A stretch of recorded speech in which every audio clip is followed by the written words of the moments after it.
Hello दोस्तों, इस video में हम क्लास 10th का मैथ्स के मोस्ट इम्पोर्टेंट क्वेश्चंस करेंगे जो कि आपके आने वाले बोर्ड एग्जाम के लिए इम्पोर्टेंट है। तो देखिए यहाँ पर ये आप कुछ संख्याएं देख रहे हैं, जैसे 5 minus root 3, 4 plus root 5, 5 plus root 3। तो ये सारी संख्याएं हमारी अपरिमेय संख्याएं हैं। तो इनको अपरिमेय संख्या सिद्ध करने का क्वेश्चन आपके बोर्ड एग्जाम में पूछा जाता है। ठीक है, देखिए क्वेश्चंस कुछ इस तरह से पूछा जाता है कि सिद्ध कीजिए कि 5 माइनस रूट 3 एक अपरिमेय संख्या है। इसके अलावा सिद्ध कीजिए कि 4 प्लस रूट 5 एक अपरिमेय संख्या है। यानी कि ये जो संख्याएं हैं इनको अपरिमेय संख्या सिद्ध करने का क्वेश्चन आपके बोर्ड एग्जाम में पूछा जाता है। ठीक है, तो आज की इस वीडियो में हम यही सीखेंगे कि किस तरह से हम इन संख्याओं को अपरिमेय संख्या सिद्ध करते हैं। वैसे तो हमें पता है कि ये सारी संख्याएं हमारी अपरिमेय संख्या ही है, लेकिन इनको सिद्ध करने के लिए क्वेश्चंस पूछे जाते हैं। ठीक है, तो चलिए अब हम सीखते हैं। तो इसके लिए हम जो हमारा ये पहली वाली संख्या है 5 माइनस रूट 3, इसको एग्जाम्पल के रूप में लेकर और हम समझ रहे हैं कि किस तरह से हम इसको अपरिमेय सिद्ध करेंगे। तो चलिए अब हम करते हैं। तो देखिए हमारा क्वेश्चन क्या है कि सिद्ध कीजिए कि 5 माइनस रूट 3 एक अपरिमेय संख्या है। तो इसको अपरिमेय सिद्ध करने के लिए हम जो हमारा कॉन्ट्रडिक्शन मेथड होता है वो यूज करेंगे। यानी कि सबसे पहले हम क्या करेंगे कि जो हमारी ये संख्या है ये अपरिमेय संख्या है, तो इसको सबसे पहले हम, ये अपरिमेय है तो इसका ऑपोजिट यानी कि उल्टा, यानी इसको हम सबसे पहले परिमेय संख्या मानेंगे और फिर लास्ट में हम अपनी ही कल्पना को गलत सिद्ध करेंगे और इस तरह से हमारा सिद्ध हो जाएगा कि ये परिमेय नहीं बल्कि अपरिमेय संख्या ही है। तो चलिए अब मैं आपको करके दिखाता हूं। तो सबसे पहले इसके लिए हम क्या करेंगे, मैंने आपको अभी बताया कि हम इसको परिमेय संख्या मानेंगे। तो यहाँ पर हम लिखेंगे अपने सॉल्यूशन में कि माना जो संख्या है हमारी 5 माइनस रूट 3 ये एक परिमेय संख्या है। ठीक है, तो पहला काम हमें यही करना होता है कि जो संख्या को हमें अपरिमेय सिद्ध करना है उसको सबसे पहले हम परिमेय संख्या मान लेते हैं। ठीक है, अब इसके बाद क्या करेंगे हम कि जो हमारा ये संख्या है 5 माइनस रूट 3, इसके बराबर में हम a बटे b लिख सकते हैं। यानी कि इसको हमने परिमेय संख्या माना है तो हमारा परिमेय संख्या जो होता है वो a बटे b के रूप में होता है, तो इसीलिए इसके बराबर में हम a बटे b लिख सकते हैं। और यहाँ पर हम ब्रैकेट में लिख के दिखा देंगे कि a और b क्या है, हमारी सह अभाज्य पूर्णांक हैं। ठीक है, तो यहाँ पे लिख देंगे सह अभाज्य पूर्णांक है। सह अभाज्य क्या होता है, जिन दो संख्याओं का HCF 1 होता है उन्हीं को हम सह अभाज्य कहते हैं। तो ये दोनों हमारी a और b ये सह अभाज्य पूर्णांक है और इसके आगे लिख देंगे तथा जो b है हमारा ये नीचे वाला ये 0 के इक्वल नहीं है। ठीक है, अब देखिए ध्यान से, यहाँ पर जो हमारा ये 5 माइनस रूट 3 है इसमें ये 5 क्या है, हमारा परिमेय संख्या है। ठीक है, और ये a बटे b ये भी परिमेय के रूप में है। तो इन सबको हम यानी कि 5 और इसको एक तरफ रखेंगे अब। ठीक है, और ये जो रूट 3 है ये माइनस में है तो इस माइनस रूट 3 को बराबर के इधर ले जाएंगे तो प्लस का रूट 3 हो जाएगा। ये 5 एज इट इज यहाँ पे उतर गया और ये a बटे b ये प्लस में है, इधर आएगा बराबर के तो माइनस का a बटे b हो जाएगा। ठीक है, तो यहाँ तक आपको समझ में आ गया होगा। अब इसके बाद क्या करेंगे, 5 के नीचे कुछ नहीं है तो 1 मानते हैं, तो इधर तो हमारा रूट 3 ही रहेगा। यहाँ सबसे पहले 1 और b इसका क्या होता है LCM, तो b ही आएगा। 1 से b को भाग करेंगे तो b आएगा। b का हम क्या करेंगे 5 में गुणा तो 5b हो जाएगा, माइनस b से b को भाग करेंगे तो 1 आएगा। 1 का a में गुणा करेंगे तो a ही आएगा। तो यहाँ पर आप देख सकते हैं रूट 3 के बराबर में हमारा 5b माइनस a बटे में b आ रहा है। ठीक है, तो दोस्तों वीडियो में आगे बढ़ने से पहले मैं आपको बताना चाहूँगा कि अगर आप भी आने वाले बोर्ड एग्जाम के लिए बेस्ट तैयारी करना चाहते हैं तो इसके लिए आपको पता होना चाहिए कि बोर्ड एग्जाम में किस टाइप के क्वेश्चंस पूछे जाते हैं और पिछले 8 से 10 सालों में किस टाइप के क्वेश्चंस पूछे गए हैं, उसके अकॉर्डिंग ही हम अपने बोर्ड एग्जाम के लिए तैयारी करते हैं। तो इस चीज़ को अच्छे से समझने के लिए आप इस बुक की हेल्प ले सकते हैं जो कि ओसवाल पब्लिकेशन की ओर से है, और इस बुक में दिए गए क्वेश्चन से आप ज़्यादा से ज़्यादा प्रैक्टिस भी कर सकते हैं।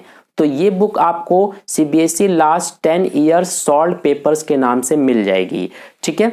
और इस बुक में आपको इंग्लिश, मैथ स्टैंडर्ड, साइंस और सोशल साइंस यानी कि SST, तो ये 4 सब्जेक्ट्स के इसमें आपको पिछले 8 से 10 सालों के सॉल्व पेपर्स दिए गए हैं, ठीक है। इसके अंदर का मैं आपको दिखा देता हूँ, जैसे कि यहाँ पर आप देख सकते हैं। सबसे पहले इंग्लिश का ये 8 से 10 सालों के इतने सारे पेपर्स दिए गए हैं। इसी तरह से ये साइंस, ये मैथ्स और सोशल साइंस। और इसमें एक और ख़ास बात ये है कि जो इसमें SST है वो आपका पूरा हिंदी मीडियम में है, ठीक है। तो अगर आप हिंदी मीडियम के स्टूडेंट हैं तो आप इस बुक को परचेज कर सकते हैं और आप अपनी तैयारी को और बेहतरीन कर सकते हैं, ठीक है। तो इस बुक को परचेज करने का लिंक आपको वीडियो के डिस्क्रिप्शन में दिया हुआ है, उस लिंक पर क्लिक करके आप इस बुक को परचेज कर सकते हैं। अब यहाँ पर हम क्या लिखेंगे कि यहाँ जो हमारा ये A और B है ये क्या है, हमारा पूर्णांक है। यहीं पर हमने लिख के दिखा दिया है। तो यहाँ पर लिख देंगे आगे, यहाँ A तथा B क्या है, पूर्णांक है। तो इसीलिए अगर हमारा A और B जो है ये पूर्णांक है तो हम क्या कह सकते हैं कि ये जो हमारा 5B माइनस A बटे B है ये क्या है, एक परिमेय संख्या है। क्योंकि जितनी भी हमारी पूर्णांक होती हैं, पूर्णांक कौन से संख्याएं होते हैं, जो 0 से स्टार्ट हो, 0, 1, 2, 3 और आगे, और इसके इधर भी हो, यानी कि -1, -2, -3, यानी कि नेगेटिव और पॉजिटिव और 0 सभी पूर्णांक होते हैं।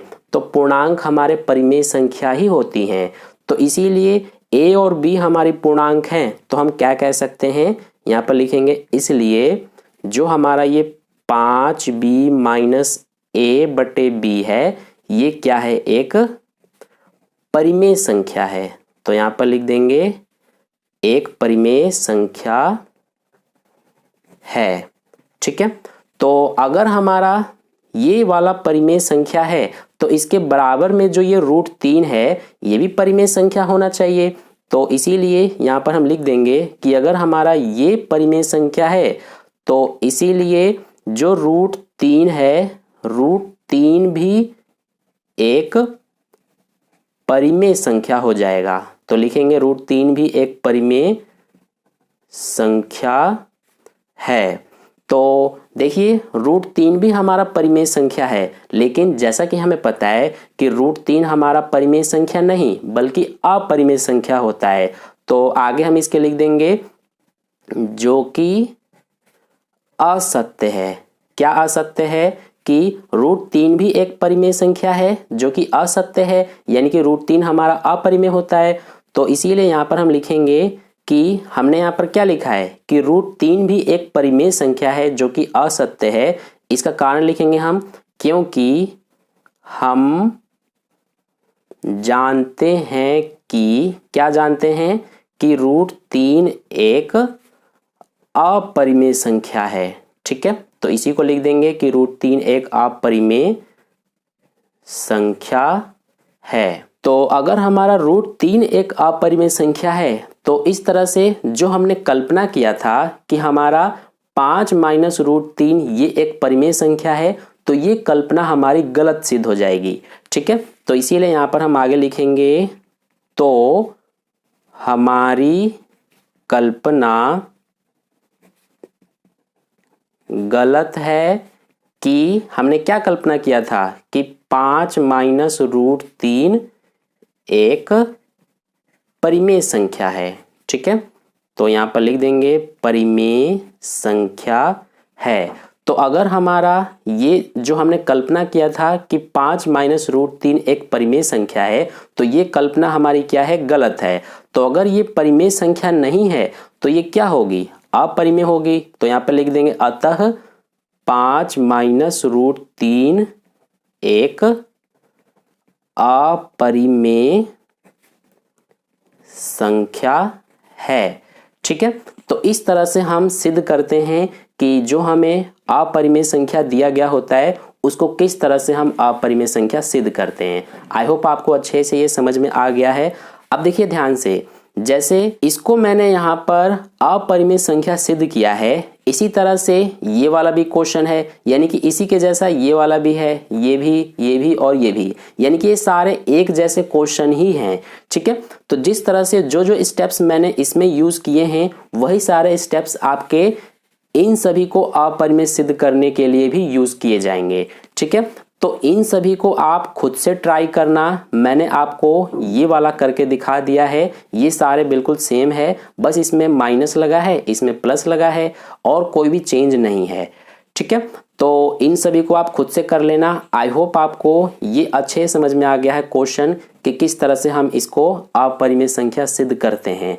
इसके अलावा कुछ और अलग टाइप के क्वेश्चन भी पूछे जाते हैं अपरिमेय से रिलेटेड, जैसे कि √5 को अपरिमेय सिद्ध करने का पूछा जाता है, √2 को, इसी तरह से √3 को। तो इसको यानी कि इस टाइप के जो क्वेश्चंस होते हैं, इस टाइप की संख्याएं, इनको कैसे हम अपरिमेय सिद्ध करते हैं ये मैं आपको नेक्स्ट वीडियो में समझाऊंगा। ठीक है, आई होप आपको ये अच्छे समझ में आ गया है। इसको एक बार खुद से प्रैक्टिस कर लेना। इन सब की जो यहाँ पर है ये सारे क्वेश्चंस आपके होमवर्क के लिए हैं, इनकी प्रैक्टिस आप खुद से करना। तो आई होप आपको अच्छे समझ में आ गया है। तो अगर आपको वीडियो अच्छा लगा है तो वीडियो को लाइक जरूर कर देना और अपने दोस्तों के साथ भी जरूर शेयर कर देना ताकि उन्हें भी इससे बेनिफिट मिले। और अगर आपने अभी तक चैनल को सब्सक्राइब नहीं किया है तो चैनल को सब्सक्राइब करके साइड में जो बेल आइकन आता है उस पर ऑल पे क्लिक कर लेना ताकि नेक्स्ट वीडियो जैसी अपलोड की जाए उसका नोटिफिकेशन सबसे पहले आप तक पहुंच जाए।